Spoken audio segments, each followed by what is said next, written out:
Assalamualaikum warahmatullahi wabarakatuh.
InsyaAllah kita mula dengan Ummul Quran Al-Fatihah. A'udzubillahi minasyaitonirrajim. Bismillahirrahmanirrahim.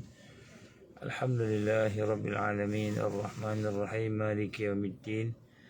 Iyyaka na'budu wa iyyaka nasta'in. Ihdinas siratal mustaqim. Siratal ladzina an'amta 'alaihim ghairil maghdubi 'alaihim waladdallin. Amin.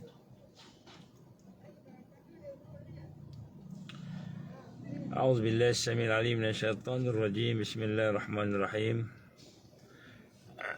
إن الحمد لله نحمده ونستعينه ونستهديه ونستغفره ونعوذ بالله من شرور أنفسنا ومن سيئات أعمالنا. من يهده الله فلا مضل له ومن يضلل فلا هادي له. أشهد أن لا إله إلا الله وحده لا شريك له وأشهد أن محمدا عبده ورسوله. قال رب اشرح لي صدري ويسر لي أمري واحلل عقدة من لساني يفقهوا قولي. رب زدني علما. أما بعد. Assalamualaikum warahmatullahi wabarakatuh. Alhamdulillah. Pertama kita bersyukur pada Allah Subhanahu Wa Taala diberikan kesempatan pada malam ini untuk bersama-sama bertemu insyaAllah dalam majlis ingat memperingati ini. InsyaAllah saya berada di Melaka, masih lagi di Melaka. InsyaAllah baru habis satu pertemuan, satu perbincangan tadi dengan kawan-kawan yang berkenaan dengan perkara-perkara, dan insyaAllah ada lagi, mungkin tak habis lagi lah. InsyaAllah kita berhenti sekejap, kita sambung dengan sedikit peringatan insyaAllah. Jadi insyaAllah pada malam ni mungkin tidaklah kita buat lama sangat kerana ada beberapa perkara yang perlu dilakukan insyaAllah. Jadi saya nak mulakan dengan peringatan Allah Subhanahu Wa Taala di dalam Quran Suratul Maidah. Suratul Maidah. A'udzubillahi minasyaitonirrajim. Bismillahirrahmanirrahim. Innama yuridu syaitan an yuqi'a bainakumul adawata wal baghdha fil khamri wal maisir wa yasuddakum an zikrillah wa anis salah fahal antum muntahun. Sadaqallahul azim. Ini surah Al-Maidah ayat 91. Saya nak menarik perhatian kita semua kepada ayat ini yang berkenaan dengan bagaimana syaitan itu dari kalangan jin dan manusia. Dari kalangan jin dan manusia, Allah menggambarkan siapakah mereka, apa yang dia nak buat kan. Allah gambarkan innama yuridu syaitan, sesungguhnya syaitan itu mereka berkehendakkan ataupun mereka bermaksud an yuqi'a bainakumul adawata wal baghdha. Mereka berkehendakkan kepada kamu itu supaya sentiasa dalam keadaan bermusuh dan marah, baghdha, marah ataupun benci di antara sesama kamu. Maka dia menggambarkan di sini, Allah gambarkan fil khamri, dengan sebab menggunakan arak, wal maisir, dengan sebab menggunakan judi, dan mahu memalingkan kamu, wa yasuddakum an zikrillah, dan memalingkan kamu daripada mengingati Allah, wa anis salah, dan juga memaling kamu daripada salat. Fahal antum muntahun, dan sesungguhnya sehingga kamu akan oleh itu berhentilah daripada melakukan perkara-perkara yang menyebabkan kita berpecah belah, insya-Allah. Baik, yang pertama sekali Allah menggambarkan kita bahawa syaitan ini kerja dia memang memecah belahkan umat.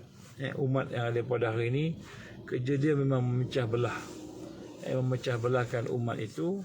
Dan sesungguhnya memecah belahkan umat itu adalah merupakan perkara yang menjadi tujuan asasi, tujuan asasi mereka, sehingga kan daripada situlah akan berlaku perselisihan, permusuhan, dan sehingga akhirnya akan memecah belahkan. Jadi di sinilah pada malam ini mungkin secara ringkas, sebab ada perbincangan nanti sekali lagi, kita ingin melihat kepada ayat Allah Subhanahu Wa Taala yang lain. Allah menggambarkan kita tentang bagaimana syaitan itu akan sentiasa memusuhi umat Islam. Dia menjadi musuh, kan? Ya ayyuhallazina amanu udkhulu fi silmi kafah. Wahai orang yang beriman, masuklah kamu di dalam Islam secara menyeluruh. Dan maksud Islam secara menyeluruh ini, dia bukan hanya sekadar kita boleh sembahyang, puasa, boleh melakukan apa yang kita nak buat dari sudut ibadah khusus, tetapi sebenarnya menyeluruh ni sampai kepada kemuncak Islam. Dan kemuncak Islam itu ialah kita mesti berjuang pada jalan Allah Subhanahu Wa Taala. Dan berjuang pada jalan Allah Subhanahu Wa Taala itu adalah merupakan satu perbuatan, satu pekerjaan, satu amalan yang amat dibenci oleh syaitan.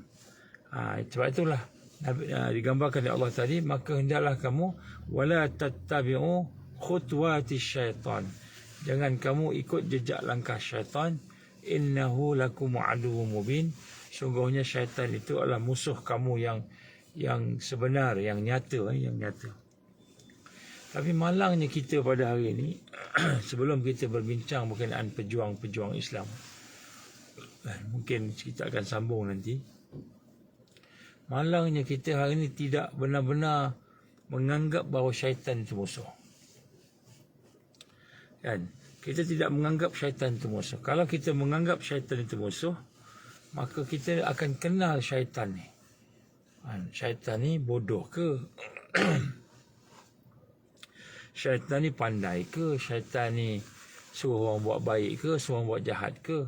Syaitan ni malas ke? Rajin ke? Kan? Jadi syaitan adalah musuh. Kan? Syaitan adalah musuh. Bila syaitan tu musuh, maka sebenarnya kita kena kenal jejak langkah syaitan ni. Khutuwati syaitan. Khutuwah ni perancangan dia, perancangan syaitan. Kalau tidak, kita akan termasuk dalam golongan orang yang kita kata tanpa sedar, kita ingat kita dah menjadi orang yang berjuang, orang yang mengamalkan amalan-amalan yang baik, tapi rupanya kita mengikut jejak langkah syaitan. Ini perkara yang mungkin saya nak sentuh sikitlah malam ni, insya-Allah. Jadi yang pertama sekali, syaitan adalah musuh. Dan bila musuh, maka kita kena kenal musuh. Adakah kita kenal syaitan ini? Kan, musuh ini bermakna satu yang akan kita lawan. Maksudnya musuh ni yang kita kena berlawan dengannya. Dan untuk kita berlawan dengan syaitan, kita mesti kenal syaitan ni. Mesti kenal musuh ni. Contohnya kita kena kenal kekuatannya. Apa kekuatan syaitan ni? Kekuatan dia di mana? Kemudian senjatanya. Apa senjata yang digunakan? M16 ke? Dia guna bom atom ke dan sebagainya. Dan bagaimana pula tipu dayanya, bagaimana pula dia punya strateginya kepada kita orang yang nak ambil Islam ni, yang nak jaga diri daripada kesesatan. Maka kita kena tanya, kena tahu. Kita wajib memahami akan kekuatan syaitan ini. Berapa ramai dia. Mungkin dia ramai keliling kita, mungkin kan. Contohnya kita sebut sini, kalau kita orang biasa-biasa, mungkin syaitan yang lawan kita ni mungkin seekor 2 ekor je.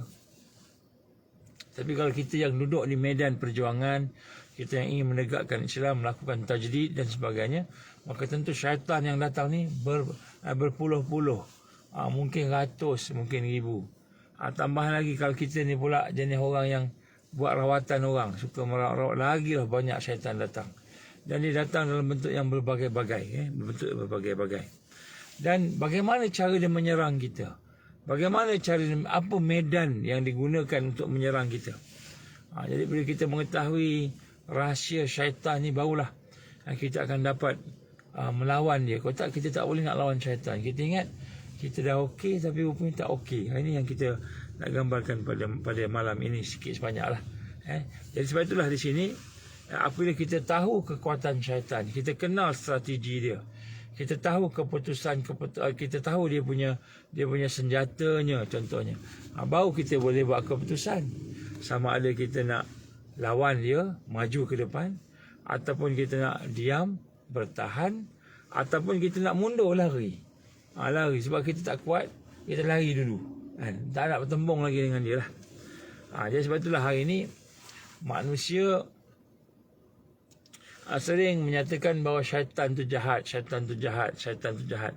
Tapi rupanya kita tak tahu bahawa syaitan itu sebenarnya telah merancang banyak perkara kepada kita, sehingga kita pun tak perasan, sehingga kita pun tak tahu.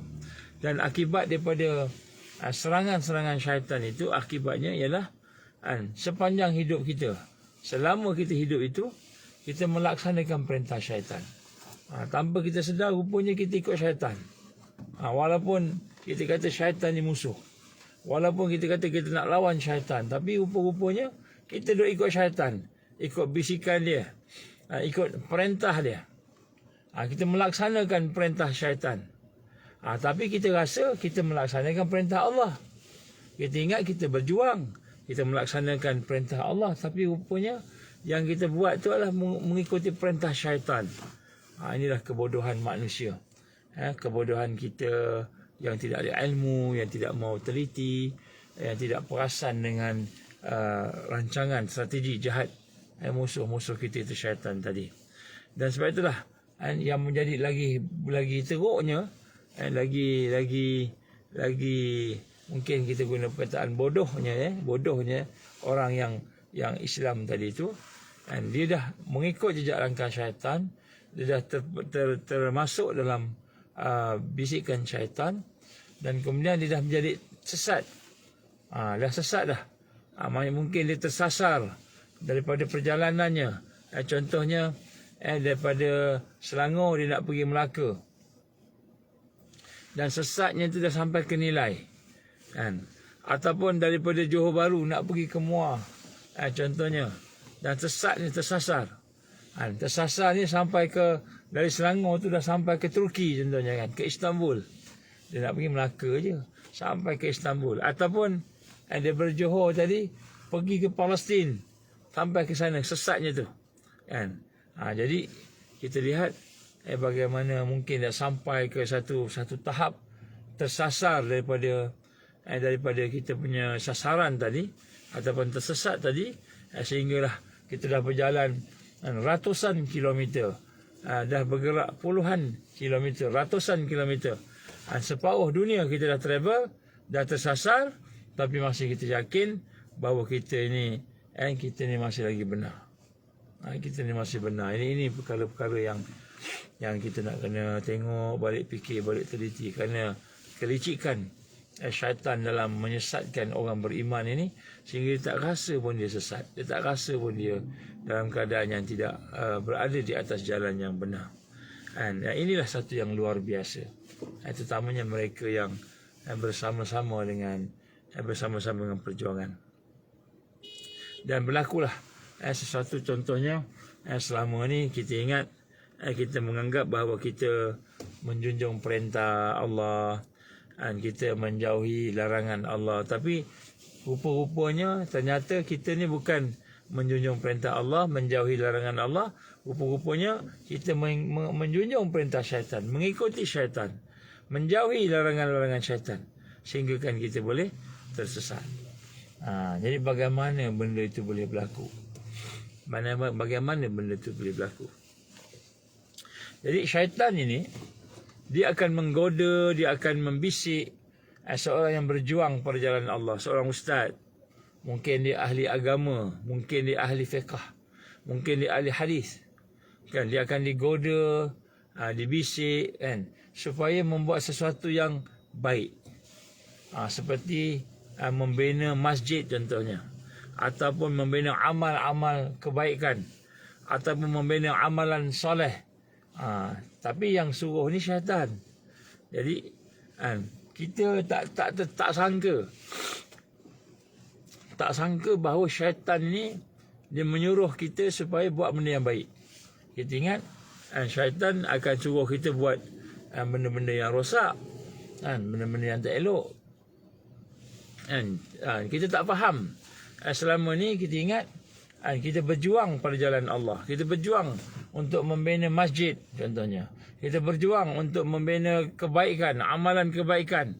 Berjuang untuk membina persatuan, persetubuhan, membina platform Islam. Tetapi apabila perkara yang kita perjuangkan tadi itu, masjid itu dibuka dan sebagainya, rupanya bukan kita ni pejuang, bukan kita ni pahlawan, tetapi rupanya kita ni pengkhianat. Pengkhianat. Dia sebenarnya berlawanan dengan yang kita sangka. Ini bagaimana handalnya kita kata tipu daya syaitan tu. Tipu daya syaitan. Dia menyebabkan kita ingat kita buat baik. Sebab rupa-rupanya kita sangkakan kita dah berjuang berpuluh tahun, berada di atas jalan dakwah, jalan tarbiyah ataupun jalan jihad, perjuangan tadi. Rupa-rupanya yang menyuruh kita, yang memerintahkan kita adalah syaitan. Jadi kita ingat syaitannya hanya menyuruh kita minum arak, buat dosa, buat benda-benda yang tak elok, benda-benda yang bermaksiat. Tapi rupa-rupanya syaitan juga menyuruh kita buat benda yang baik. Buat benda yang baik. Yang ini yang berlaku pada hari ini. Dia tidak akan menyuruh kita berzina contohnya. Dia tak akan mengajak kita minum arak. Kalau orang yang ustaz-ustaz ni contohnya, orang yang berjuang ni, syaitan tak akan ajak pergi minum arak, berzina, buat benda jahat-jahat. Kenapa? Kerana tak akan ikutlah. Ustaz nak berzina mungkin tak ikut, nak minum arak tak ikut kan.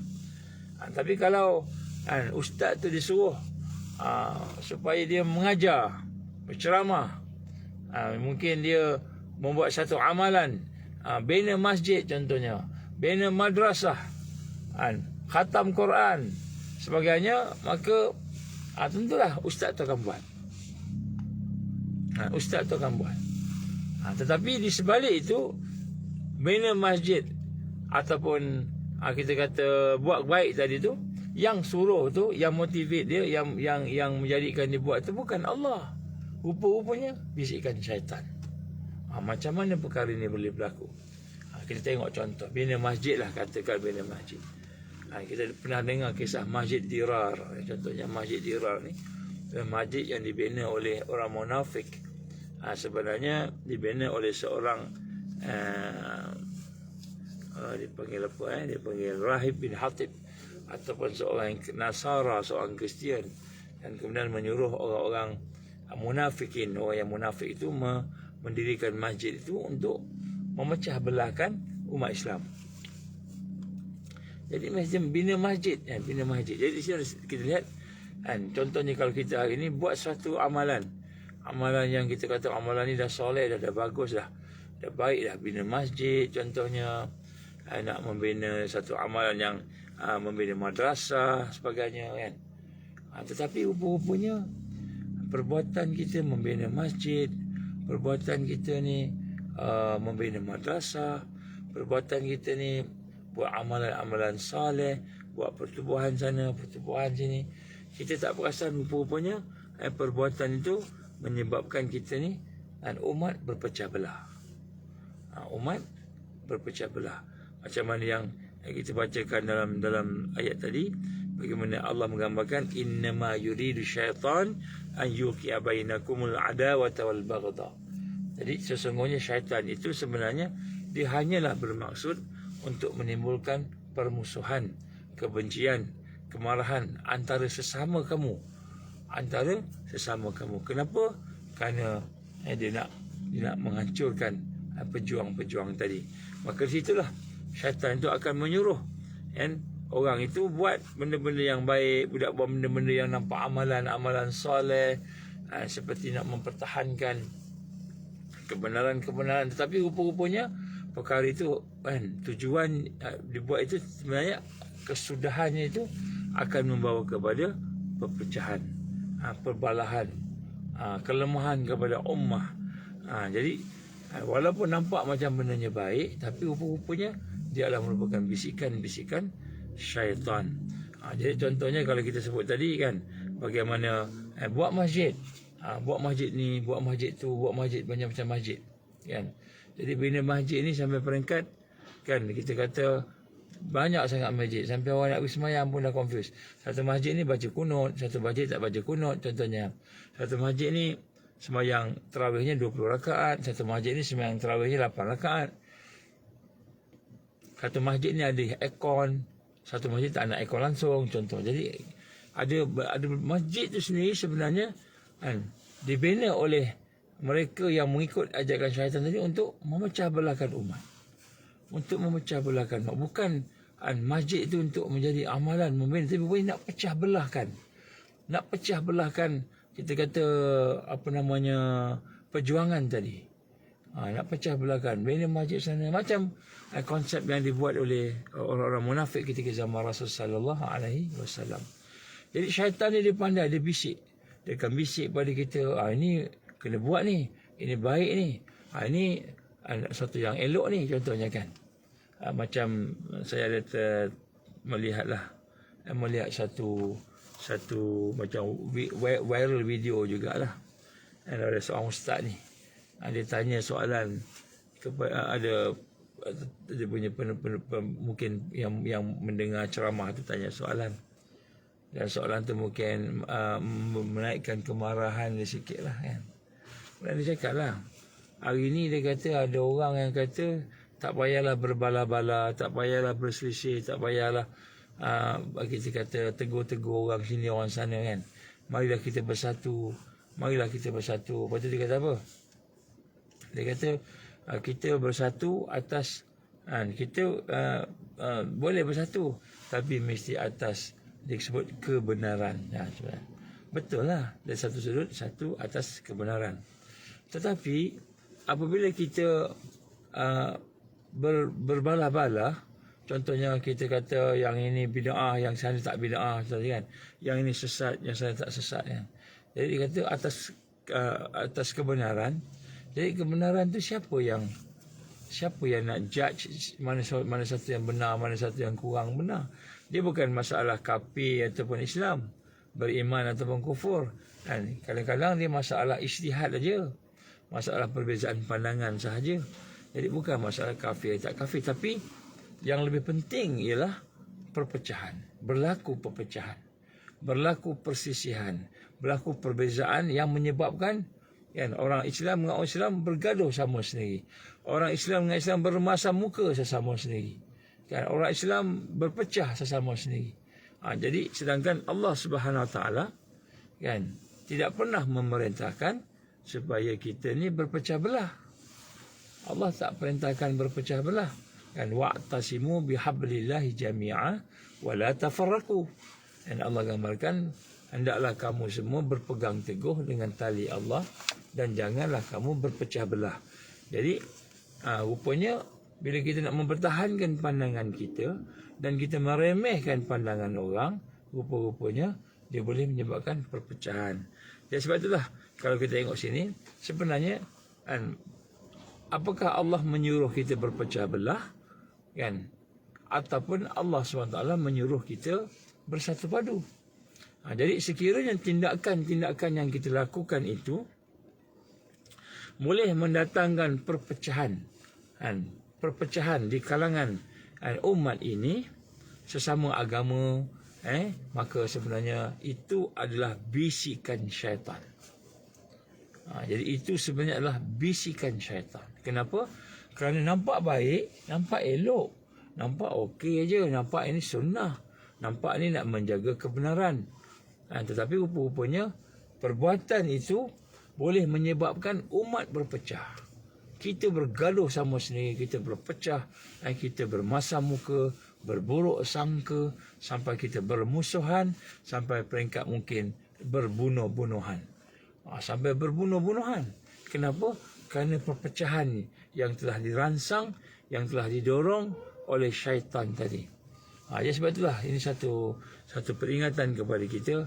Jelas Allah SWT memerintahkan kita supaya bersatu padu.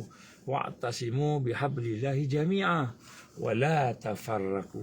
Kamu dah berpegang teguh dengan tali Allah, wa la tafarraku, dan jangan kamu berpecah belah. Jadi oleh itu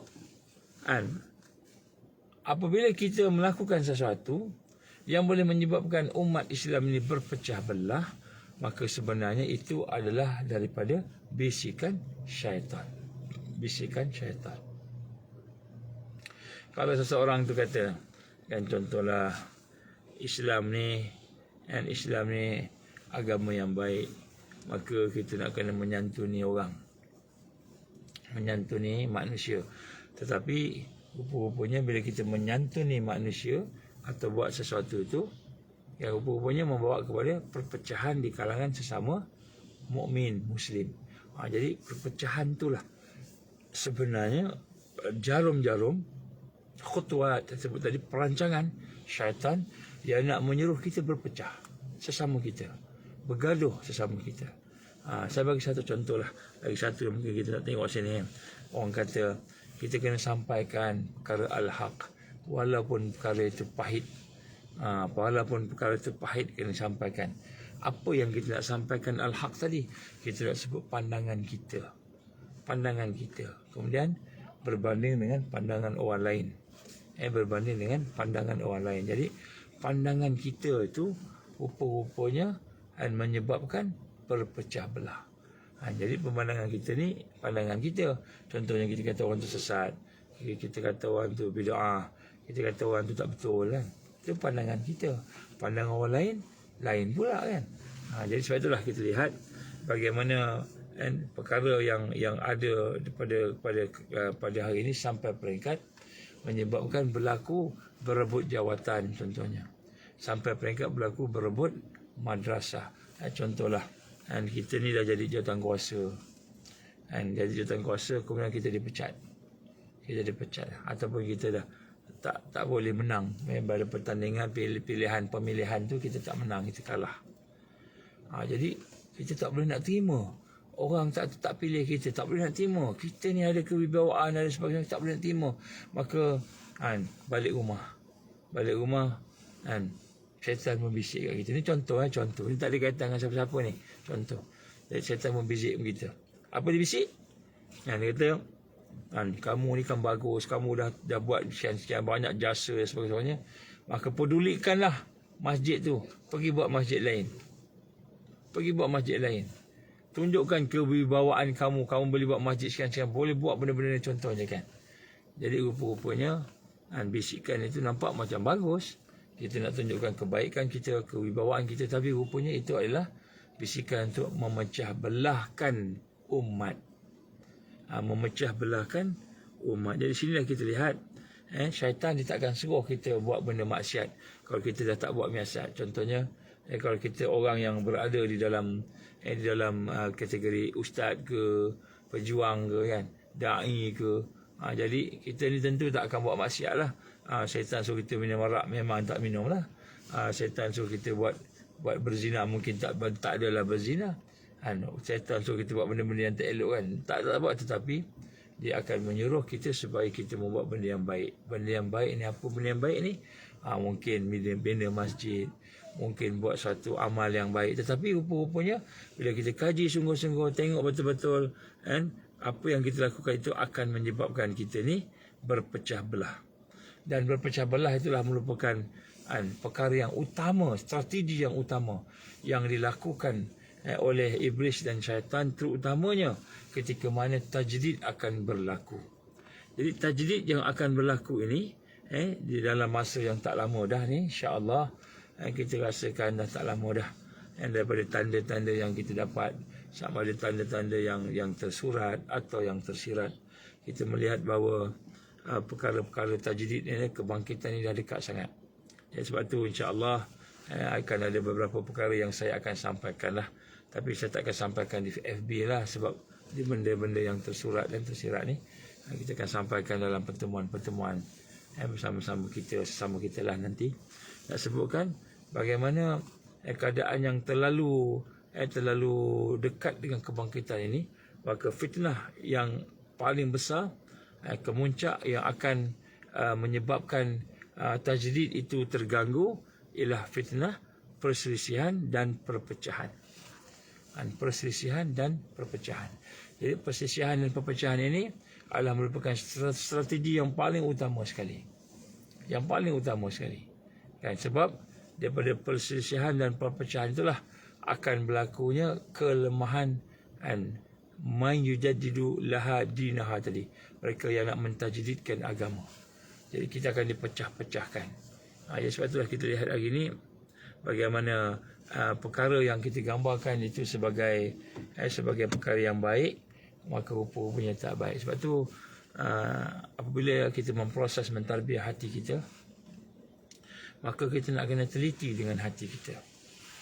Maka setiap perkara yang terdorong kita melakukannya, sama ada benda tu amalan yang baik, yang tak baik memang itulah, yang baik lah. Yang baik ni, maka dia boleh datang daripada empat sebab.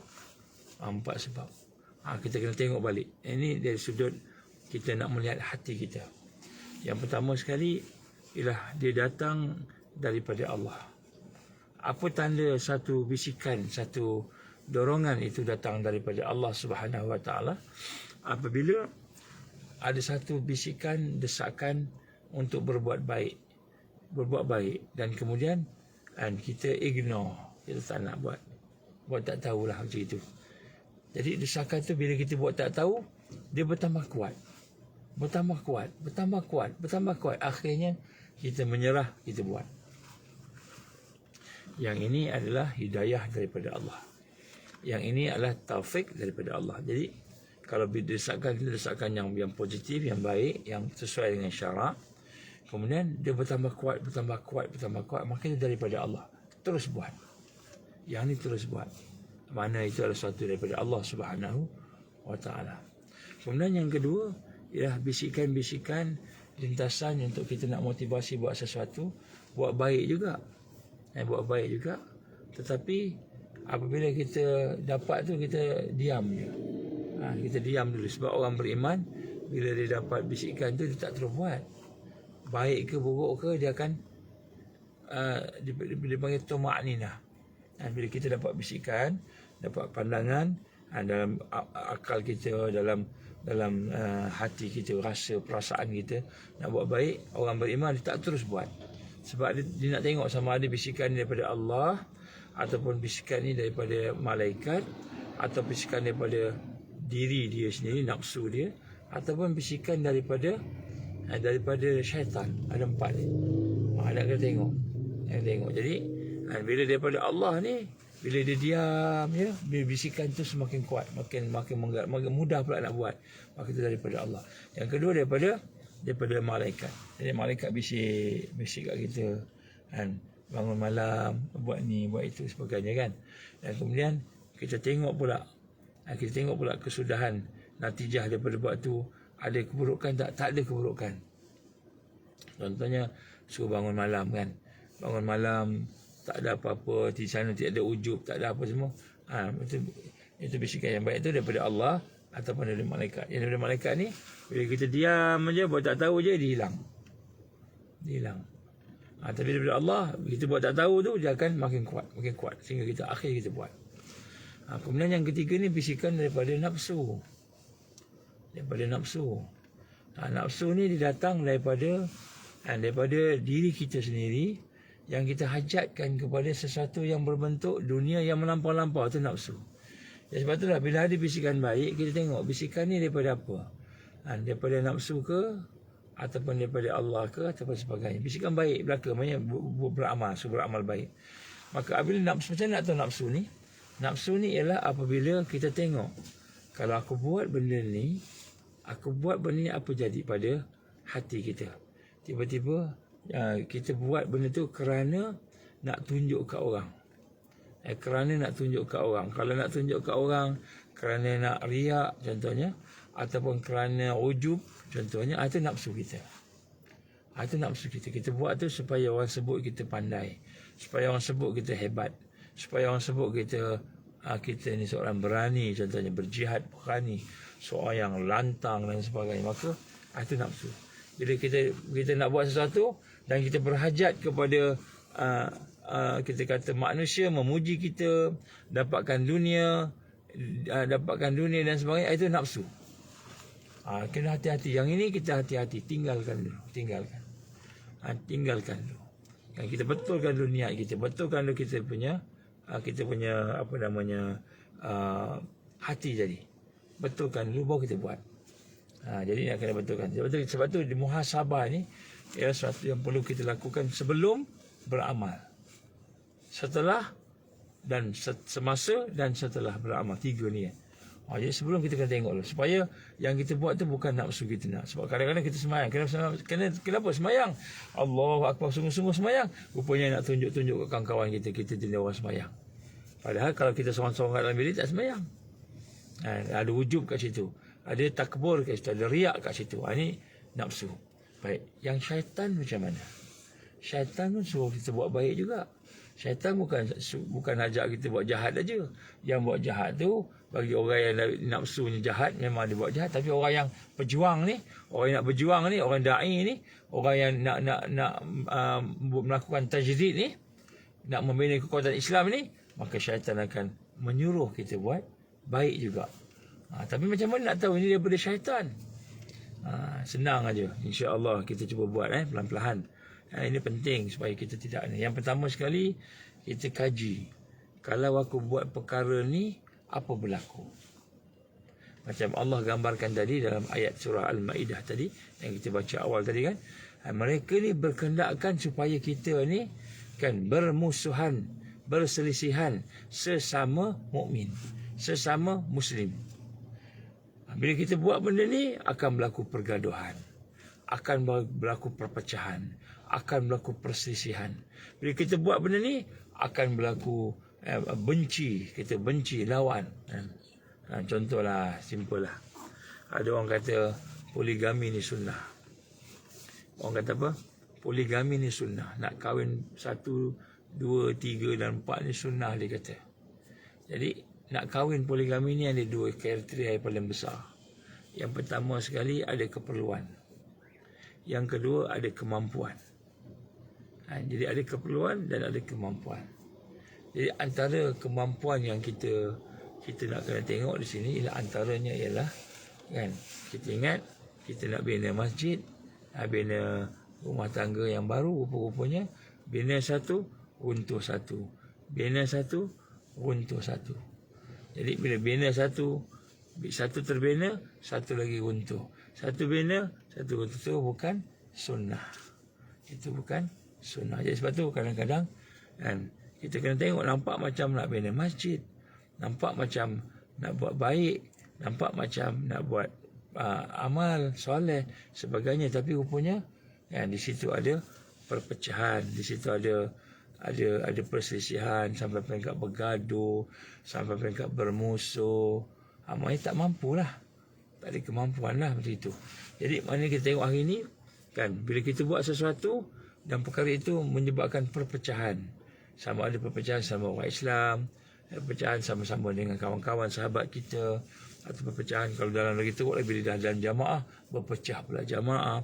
Jadi bila kita melihat perkara yang kita buat itu boleh menyebabkan perpecahan dan perselisihan, macam yang Allah gambarkan dalam surah Al-Ma'idah tadi yang kita baca, itu adalah hajat syaitan. Itu adalah bisikan syaitan. Nampak macam baik, nampak macam bagus, nampak macam amal soleh, nampak macam bina masjid, nampak macam bina satu kesatuan yang hebat, tapi rupanya berpecah. Kenapa pecah? Mungkin dekat situ ada niat-niat yang tak baik. Mungkin dekat situ ada dorongan-dorongan yang lain. Mungkin dekat situ ada ketidaksabaran. Mungkin kita menyampaikan satu dengan tidak hikmah. Mungkin dekat situ ada perkara-perkara kelemahan yang menyebabkan perpecahan. Maka syaitan minal jin wal ins akan sentiasa menyuruh kita supaya melakukan amal, tetapi amal itu mengakibatkan perpecahan yang lebih teruk, lebih hebat, lebih besar daripada sebelumnya, sehingga akhirnya akan melemahkan umat. Jadi seorang yang berjuang perjalanan Allah ini tentulah dia akan melihat perkara tersebut. Maka bila kita meneliti, muhasabah, rupanya apa yang aku buat ni akan buat perpecahan, akan buat perselisihan, maka kita kena stop. Kerana itu jelas bisikan syaitan.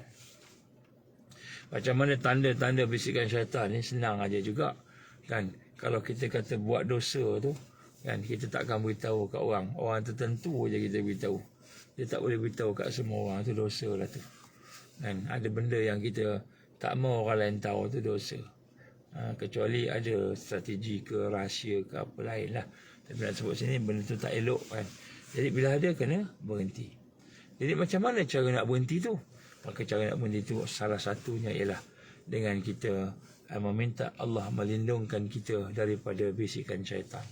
Baca a'udzubillahi minasyaitanirrajim. A'udzubillahi minasyaitanirrajim. Baca banyak-banyak kat dada kita ni. Pelan-pelan. A'udzubillahi minasyaitanirrajim. Kalau kita rasa gelisah bila menyebut a'udzubillahi minasyaitanirrajim, kena lawan. Kita nak menyebut bismillahirrahmanirrahim. Bismillahirrahmanirrahim.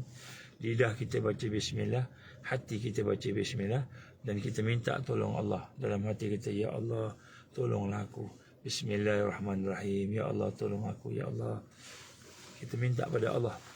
Dan maka pada masa itu Allah akan tolong kita. Kita ada ego, kita ada sombong, kita ada satu perasaan yang lebih baik daripada orang lain. Kita rendahkan diri kita, kita tawadukkan diri kita. Ketika itu maka insya-Allah Allah akan pindahkan perasaan-perasaan gelisah tadi. Jadi apabila berlaku sesuatu perkara dalam hidup kita ni sebagai seorang yang mahu menegakkan Islam, tiba-tiba perkara itu menyebabkan berlaku perpecahan di kalangan orang yang saleh, di kalangan orang yang beriman. Kalau berpecah di kalangan orang yang buat mungkar tu lain cerita kan. Tu boikot tu lain cerita. Contohnya kita kata kita tak nak buat ABC kan, tetapi masyarakat hari ni suruh buat ABC. Masyarakat yang tidak ditarbiyah, yang tidak diproses, ataupun yang mengikut arus, mereka menjauhkan diri, melarikan diri sebagainya. Maka pada masa itu memang fitrah. Dan memang fitrah maknanya bila kita nak ikut jalan kebenaran ni, memanglah ada orang yang tak mau ikut kebenaran ni, akan jauhkan kita. Itu bukan berpecah. Macam Nabi SAW juga dituduh sebagai pemecah belah keluarga, pemecah belah kaum dan sebagainya. Itu bukan pemecah belah. Tapi yang maksud pemecah belah ni, orang yang sama dalam tarbiyah, orang yang sama dalam dakwah, orang yang sama dalam jamaah, yang sama-sama nak buat kebaikan ni, tiba-tiba dengan satu dua perkara yang kita lakukan menyebabkan orang-orang tersebut yang soleh tadi tu berpecah, bergaduh, sampai peringkat mereka bermusuhan, sampai peringkat mungkin menjadi orang yang menikam dari belakang. Yang inilah yang kita kena tengok sungguh-sungguh. Kerana sekiranya tidak, maka kita akan termasuk di dalam kategori mereka yang digambarkan sebagai pengkhianat tadi. Nampak macam pahlawan, nampak macam pejuang, tapi rupanya mengkhianati sunnah Rasulullah sallallahu alaihi wasallam. Sebab itulah kita kena ada panduan. Sebab itu digambarkan oleh Rasulullah sallallahu alaihi wasallam dalam hadisnya bagaimana Nabi menggambarkan akan berlaku perkara-perkara yang bersangkut paut dengan perselisihan faham ini kan. Tapi Nabi arahkan kita supaya jangan berpecah. Kita tengok satu hadis yang merupakan fitnah, tanduk yang merupakan fitnah, disebut tanduk syaitan. Apa yang digambarkan tanduk syaitan itu ialah bahawa fitnah itu adalah fitnah yang berlaku sehingga menyebabkan perselisihan. Jadi kepala ni bagus, ada kopiah, ada apa, bertanduk. Kenapa bertanduk? Berpecah. Jadi sinilah Nabi menggambarkan kepada kita. Saya bacakan lagi sekali hadis ini. Yang Nabi SAW telah bersabda, aku mewasiatkan kepada kamu sekalian supaya bertakwa kepada Allah. Bertakwa kepada Allah. Menjaga takwa. Takwa ni secara umum apa? Secara umumnya kita merasai kebesaran Allah, kita merasai kerendahan diri kita memerlukan Allah, dan kita merasakan bimbang Allah tak terima kita, maka kita jaga amalan kita. Amalan yang baik itu jaga kan. Maka kata Rasul SAW, bertakwalah kepada Allah dan sentiasalah taat dan dengar kepada pemimpin itu yang bertakwa, pemimpin yang bertakwa. Walaupun yang memimpin kamu itu adalah seorang hamba Habsyi. Jadi walaupun orang yang memimpin tu orang yang rendah statusnya, tapi dia pemimpin yang bertakwa, kena dengar. Sami'na wa ata'na. Sesungguhnya orang yang hidup sesudah aku daripada kalangan kamu sekalian akan melihat perselisihan yang banyak. Jadi kita akan berhadapan dengan perselisihan yang banyak. Akan ramai orang, pandangan macam-macam berbeza. Maka hendaklah kamu sekalian berpegang dengan sunnahku, sunnah Nabi, dan juga sunnah para khalifah yang benar, yang lurus, yang mendapat petunjuk, al-mahdiyin, mereka yang mendapat hidayah Allah. Dan kemudian kata Nabi, berpegang teguhlah dengannya, berpegang teguh dengan sunnah tadi, dan gigitlah dengan gigi geraham. Gigit dengan gigi geraham, sungguh-sungguh pegang. Dan berwaspadalah kamu, berhati-hatilah kamu sekalian dengan perkara yang bid'ah yang baru. Itu bid'ah yang menyesatkan, iaitu setiap bid'ah itulah bid'ah yang sesat. Ini hadis sahih. Jadi perselisihan dan perpecahan dalam umat Islam memang tidak dapat kita elakkan, sebab ada hadis Nabi SAW menggambarkan akan berlaku perselisihan dan perpecahan. Tetapi kita lihat di sini, ahlus sunnah hendaklah dia memegang, ahlul sunnah tadi memegang sunnah Nabi tadi. Sebab itu kita kena menginsafi. Dan di sinilah kita lihat bagaimana, apakah dia penyelesaian kepada bisikan syaitan ini. Penyelesaian kepada bisikan syaitan ini ialah hendaklah kita berwaspada dengan jarum-jarum syaitan yang mahu memecah belahkan saf kepada gerakan Islam itu.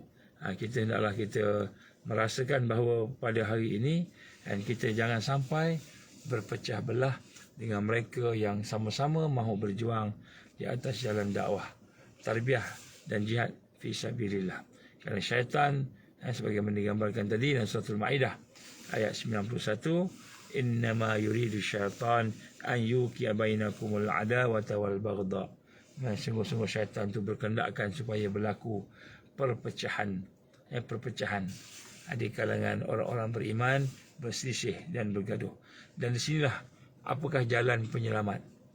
Nak berhadapan dengan bisikan syaitan ini, jalan penyelamat ialah wajib kita berwaspada, berhati-hati, bertakwa terhadap perangkap-perangkap syaitan. Kerana syaitan inilah musuh yang nyata.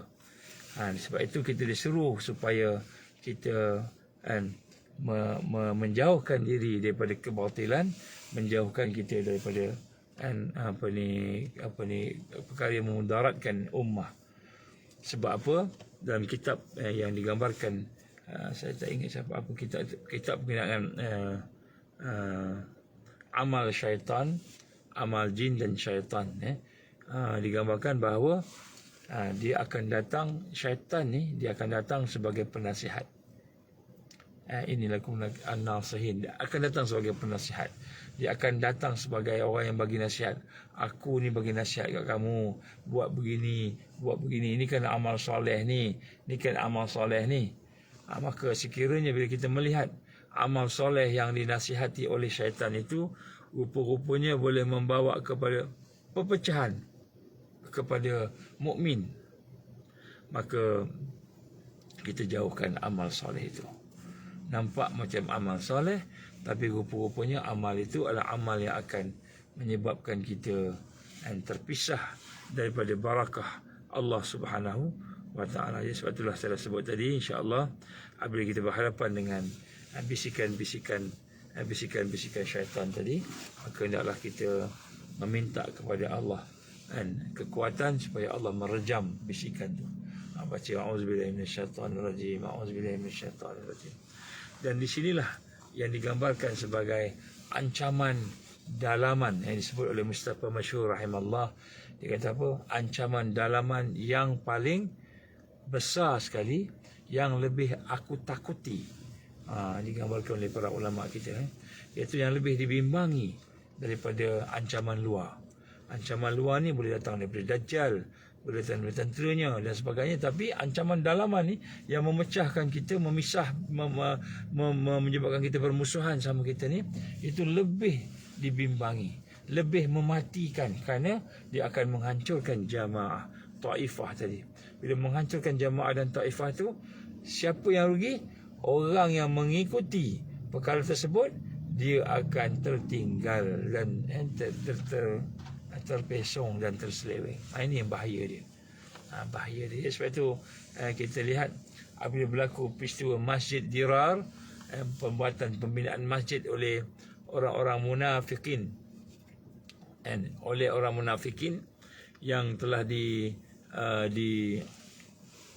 asaskan oleh orang Kristian, Rahib bin Hatib, iaitu ketika mereka marah sangat kepada Nabi SAW dan sahabat-sahabat, maka dia bina Masjid Dirar yang berdekatan dengan Masjid Quba di Madinah, Masjid Quba. Jadi apa arahan Nabi? Bakar. Maka maknanya kalau kita tengok, kalau peristiwa orang munafik, Nabi tak pernah dedahkan siapa munafik ini. Nabi simpan sebab nak jaga hubungan. Tetapi bila sampai kepada ancaman yang boleh memecah belahkan umat Islam, ancaman-ancaman tersebut, maka Nabi suruh sahabat bakar masjid. Bakar maknanya hancurkan, maknanya habiskan ancaman tersebut, kerana ancaman perpecahan dalaman adalah lebih bahaya daripada ancaman luar yang datang daripada Al-Masih Dajjal, yang datang daripada tentera Dajjal. Kerana ancaman di luar akan menyebabkan sesuatu itu semakin kuat, jamaah semakin kuat, dan dia punya ahli semakin kuat, semakin terikat antara satu sama lain. Tetapi ancaman dalaman akan menghurai, melepaskan, membinasakan ikatan ukhuwah yang akhirnya akan menghancurkan seluruh jamaah. Jadi yang boleh menghancurkan jamaah ialah ancaman dari dalaman yang berlaku tanpa berhati-hati, berwaspada, maka dia akan habis. Tapi ancaman dari luar, dia memperkuatkan jamaah. Ancaman dari luar, dia memperkuatkan ukhuwah. Ancaman dari luar, dia boleh menyebabkan kita ni boleh jamaah semakin matang. Kalau individu mungkin tewas, tapi jamaah semakin matang, semakin kuat. Tapi kalau ancaman dari dalam, jamaah hancur. Jamaah. Sebab tu Nabi SAW menunjukkan apabila ancaman itu adalah ancaman yang dalaman, seolah-olah macam Islam punya, seolah macam daripada kita, maka ancaman ini hendaklah dihapuskan. Nabi bakar Masjid Dirar, masjid yang dibuat oleh orang munafik. Sebab tu hari ini saya nak menyerulah kepada semua sahabat-sahabat kita, ustaz-ustaz, orang alim, marilah sama-sama kita berlapang dada dengan sahabat-sahabat kita. Marilah sama-sama kita membetulkan sekiranya adalah mana-mana kesilapan, mungkin kita tersilap ataupun kita tersalah, tak apa. Orang Islam ni dia tak takut dengan dosa. Sebab dosa tu kalau dia bertaubat, Allah ampunkan. Tak ada, kita tak takut dengan dosa. Tapi yang kita takut, ego kita, ujub kita, riak kita, takbur kita, sombong kita, menyebabkan kita tidak mahu tundukkan diri kita kepada kebenaran Allah. Tidak mahu tunduk kepada apa yang sepatutnya kita rendahkan diri, iaitu al-haq. Maka kita bertahan, kita menyimpan, kalau kita kata ego kita tadi itu, menyebabkan hancur kita, wa iyazbillah min zalik. Jadi mungkin kita tersalah, mungkin kita tersilap, tak apa. Itu nombor satu, untuk diri kita sama-sama kita lah. Kalau saya kata salah dan sebagainya, kita baiki, betulkan semula, insya-Allah. Tidak ada malunya kita bertaubat. Malahan taubat itulah tanda kita ni dekat dengan Allah. Yang kedua, untuk para ustaz, para alim ulama, mereka yang terperangkap dengan fitnah perpecahan yang ada pada hari ini. Saya minta maaf lah. Kadang-kadang ada yang bergelar Wahabi, ada yang bergelar Syiah, ada yang macam-macam lah, Mu'tazilah dan sebagainya. Jadi pada hari ini, tuan-tuan berrahmat Allah Subhanahu Wa Taala, dan kalau kita ada berbeza pandangan dari sudut pendapat kita, dari sudut fahaman kita, pegangan kita, tak kira lah kita macam mana pun, kan? Maka yang pertama sekali, selagi kita mengucap 2 kalimah syahadah, maka selagi itu kita janganlah bergaduh, janganlah kita berpecah-pecah, dan kita letakkan apa perbezaan pandangan kita itu ke tepi sekejap. Kita tak kata dia tidak sesat, kita tak kata orang tu tak sesat ataupun orang tu tidak kafir ke apa. Tak apa, kalau dia sesat, dia kafir dan sebagainya, itu Allah ada. Tapi kita yang penting sama kita ni, jangan kita berpecah dan bergaduh. Sebab kalau kita nak sebut contohnya Allah di Arash, Allah di mana-mana lah, apa persisian dan sebagainya, kan. Dan memang benda tu bersisih pandangan. Kita tak nafikan perbezaan pandangan di kalangan orang-orang alim kita ataupun ustaz-ustaz kita ni. Tapi kita janganlah utamakan perbezaan. Jangan kita utamakan perbezaan walaupun berbeza, dan mungkin pada pandangan kita dia sesat ataupun dia bid'ah. Jadi kita silentkan, sebab kalau kita kata dia bid'ah, dia sesat, tapi dia ada hujah dia. Ini adalah persis ijtihad ataupun kita terkhilaf. Khilaf ni ada benda lah khilaf yang kita boleh terima, tak boleh terima.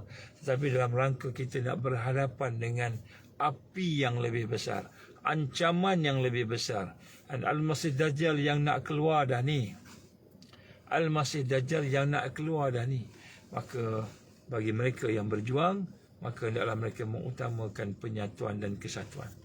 Dan sekiranya mereka tidak boleh, tak ada orang boleh terima lah, contohnya boikot lah sebagainya, dia terpaksa, dia tak apa, seorang-seorang Allah ada.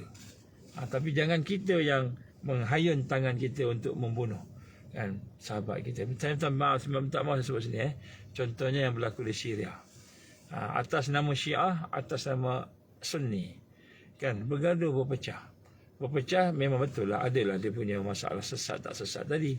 Tapi adakah sesat tak sesat sampai kita bunuh saudara kita ni, orang Islam ni? Sampai begitu, kecuali dia nak bunuh kita, tu lain cerita lah. Kita sebut kat sini bagaimana musuh Islam telah meletak kita dalam satu kawasan medan yang menyebabkan kita bergaduh sama kita. Sedangkan perpecahan dan pergaduhan sesama kita itu adalah merupakan jarum dia yang paling halus, yang paling kuat untuk menghancurkan taifah yang ada ni. Jadi insya-Allah, sekiranya kita bermaafan dari sudut apa sahajalah yang ada pada orang tu, kita ikut, kita yakin, ambillah pandangan ulama yang kita yakin, tak kira siapa ulama tu, ulama yang muktabar lah maknanya, kan, kita ambillah yang terbaik pada pandangan kita. Lepas tu, kan, kita tegakkan sama-sama, bangkitkan kekuatan umat. InsyaAllah ketika bangkit kekuatan umat besok, bila telah ada kita kata Al-Mahdi ataupun Amirul Mukminin, ataupun orang yang boleh memimpin, maka mereka lah yang akan menjatuhkan hukuman, nak ambil mazhab mana, nak ambil pandangan mana. Isa Ibn Maryam AS bersama mereka yang akan memimpin kesatuan umat satu dunia ni, mereka yang akan jadi penentu, nak ikut yang ini ke, nak ikut yang tu. Jadi pada masa tu, kita akan bersama-sama dengan kesatuan umat satu dunia ni akan duduk dalam Islam. Tapi sekarang ini, dalam keadaan kita diserang, dalam keadaan kita ditekan, dalam keadaan kita akan dibunuh, ditangkap, dizalimi dan sebagainya, maka wajib kita menjaga kesatuan ummah semaksimal yang boleh. Memang akan ada permusuhan, tak boleh elak. Memang akan ada orang yang sesat dan sebagainya, tak boleh elak. Tetapi hendaklah kita menjaga sunnah tadi, berpegang dengan sunnah tadi, dan kemudian kita utamakan penyatuan, terutamanya mereka yang duduk dalam tarbiyah yang sama, dakwah yang sama, perjuangan jihad yang sama. Kalau yang tak sama tu memang dia tak akan bersama dah. Tak bersama tu memang dia tak bersama dah. Dia akan pergi tempat lain lah. Tapi yang bersama ni, yang bersama-sama ni, jangan sampai kita berpecah belah hanya kerana beza pandangan dan khilaf. Ataupun kita kata mungkin ada mana-mana yang kita rasa kita lebih baik daripada orang. Jadi itulah insya-Allah sebagai mukadimah kepada perjuangan-perjuangan Islam dan bisikan syaitan. Sebagai mukadimah ni saya nak simpulkan dekat sini pada mereka yang mungkin baru sampai, baru masuk ni. Yang pertama sekali, syaitan dia akan memanjangkan bisikan dia, jarum dia, dan dia akan menyuruh kita buat benda yang baik, benda yang soleh nampaknya, benda yang hebat, yang bagus, semua orang pakat setuju, semua setuju, tapi rupa-rupanya perkara itu akan memecah belahkan jamaah, memecah belahkan orang yang duduk dalam tarbiyah, memecah belahkan orang yang nak beramal dengan amalan yang soleh tadi. Maka itu adalah arahan, perintah daripada syaitan, bukan daripada Allah. Kerana Allah Subhanahu Wa Taala tidak akan memerintahkan kita supaya berpecah. Allah perintah kita supaya bersatu. Wa'tasimu bihablillahi jami'a wa la tafarraqu. Berpegang teguh kamu dengan tali Allah, jangan kamu berpecah belah. Jadi Allah tidak akan memerintahkan kita, mengarahkan kita berpecah belah. Oleh itu, bila kita buat sesuatu dan perkara itu boleh memecah belahkan jamaah, memecah belahkan ukhuwah, memecah belahkan sesama kita ni, maka itu adalah perintah, arahan syaitan. Maka kita kena berhati-hati. InsyaAllah teliti semula, tengok balik, mudah-mudahan kita akan dapat sesuatu yang kuat dari kehidupan ukhuwah yang penuh barakah itu, insya-Allah. Aku liqauli hadza astaghfirullahalazim. Saya minta maaf, saya cakap ni pun tidak ada persiapan yang betul-betul, dan masih lagi di Melaka, insya-Allah ada pertemuan-pertemuan dan meeting yang akan berterusan. Depan ni pun ada, insya-Allah. Jadi kita terpaksa buat di sinilah. Sebenarnya sebelum tadi ada meeting tadi. Lepas tu lepas ni ada sambung sikit lagi lah, insya-Allah meetingnya tu. Jadi tidak dapat buat dengan proper lah. Cahaya pun tak tahu cukup tak cukup ni, insya-Allah. Mudah-mudahan semua dapat berjalan dengan baik. Saya minta maaf andainya apa yang saya sampaikan tadi mungkin ada yang tak sampai ke sebagainya. Saya cuma nak nyampaikan kepada kita bahawa halangan dalaman, ancaman dalaman itu lebih berbahaya daripada ancaman yang ada di luar. Kerana ancaman yang di luar insya-Allah akan menguatkan taifah, kelompok. Makin kuat jamaah, makin kuat. Tetapi ancaman dalaman, jamaah akan hancur dan binasa. Ya, sebab itulah Nabi SAW amat mengambil berat tentang ancaman-ancaman yang ada di dalam daripada yang di luar, insya-Allah. Wallahu alam. Aku liqauli hadza astaghfirullahalazim li wa lakum. Kita baca doa sama-sama noh.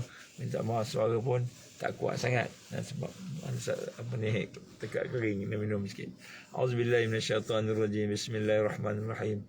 Alhamdulillahirabbil alamin wassalatu wassalamu ala asyrafil anbiya'i wal mursalin wa ala alihi wa sahbihi ajma'in. Allahumma innaka ta'lamu anna hadhihi alqulub qad istama'at ala muhabbatik wa altaqat ala ta'atik wa tawahadat ala da'watik wa ta'ahadat ala nusrati syari'atik fawasik Allahumma rabitataha wa adimuddaha wahdiha subulaha wa amla'aha binurika alladhi la yakhbu wa syarah sururaha bifaidil iman bik wa jamilit tawakkuli alaik wa ahyiha bima'rifatik wa amitha ala syahadati fi sabilik. Ya Allah, innaka ni'mal maula wa ni'mal nasir. Allahumma ya mukallibal qulub tsabbit qulubana ala dinik wa ala ta'atik wa ala jihad fi sabilik. La ilaha illa anta subhanaka inna kunna minaz zalimin. Rabbana atmim lana nurana waghfir lana innaka ala kulli syai'in qadir. Rabbana atina fid dunya hasanah wa fil akhirati hasanah wa qina azaban nar. Wa sallallahu ala sayyidina Muhammad wa ala alihi wa sahbihi wa baraka wa sallam. Walhamdulillahi rabbil alamin. So insya-Allah sambung, insya-Allah kita akan sambung lagi lah tentang syaitan dan pejuang-pejuang ni. Insya-Allah mudah-mudahan apa yang saya cuba sampaikan dapat manfaat, insya-Allah. Wabillahi taufiq wal hidayah. Assalamualaikum warahmatullahi wabarakatuh.